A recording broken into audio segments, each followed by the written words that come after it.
আমি কি বলেছিলাম? 130 হল দখল করবে কিং খানের তাণ্ডব, আর বাকি হলগুলো নিবে শুধু সিনেপ্লেক্স।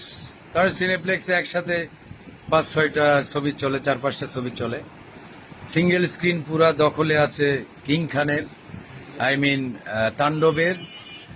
আর বাকি ছবিগুলো 8টা 7টা করে সব উৎসব, এই যে টগর 7 হল, উৎসব 7 হল, এশামাডার 7 হল, তারপরে আপনার এই কি কয় নীলচক্র 7 হল, সিনেপ্লেক্স কেন্দ্রিক।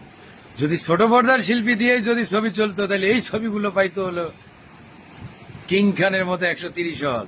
শুধু কিং খানের জন্যই তো আমরা এত ছবি দেখি। ছোট পর্দা আছে না, বড় পর্দা আছে না, বেপর্দা আছে দেখি না। চিল্লা এখন কথা ঠিক কিনা?